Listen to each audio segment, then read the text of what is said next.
almost to the point of the royal monopolies that were issued under King Charles I centuries ago. Policies to help them manifest their tightly regulated visions of, quote, sustainable living. But all those tentacles of power, those ships, they've all sailed, they're in place, they're positioned. Charles, as crowned king, need not say word one. He can comfortably keep with the appearance of being a ceremonial monarch only, and especially with respect to not interfering with the affairs of Britain. The causes he's contributed to have already shaped the agenda, and the collaboration of a feast of thieves gathered around the golden goose of sustainability, environment, climate change, prestidigitation has already commenced. The big moment at WEF 2020, he didn't just promote the Great Reset, he was crowned by that agenda.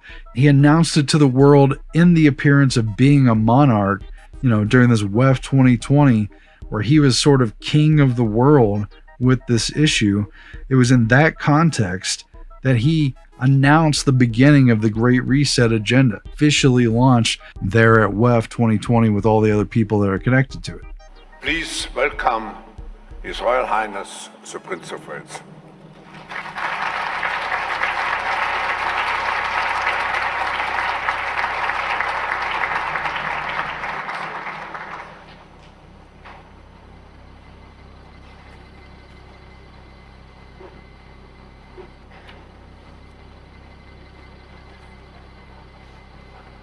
Ladies and gentlemen, I am most touched that Professor Klaus Schwab should have invited me to be with you as we mark the 50th anniversary of the World Economic Forum and its mission to improve the state of the world.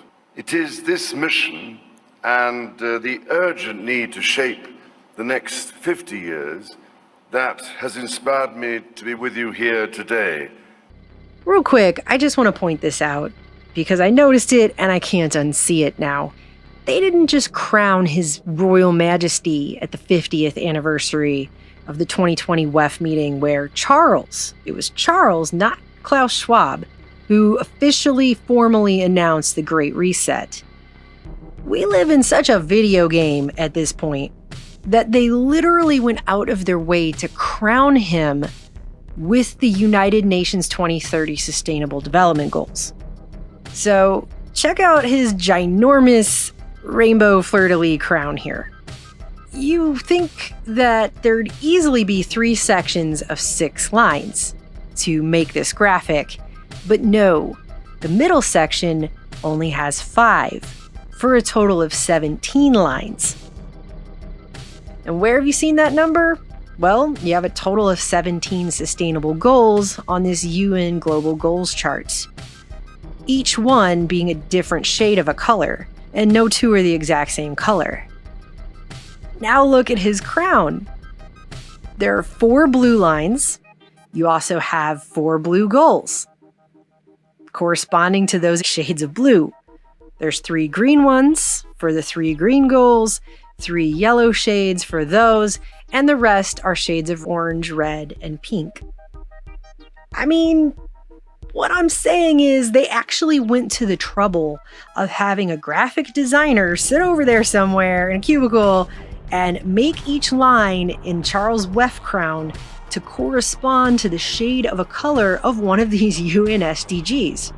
For this speech, where again, it isn't Klaus Schwab announcing the Great Reset, but His Royal Majesty over there telling everyone what the agenda to shape the future is about to look like. The urgent need to shape the next 50 years, that has inspired me. The fact that they took it that far, to literally crown him the majesty of the UN's 2030 goals, is making a pretty bold statement about who this man is and what his role is going to be for the future they're shaping and building here. Don't you think?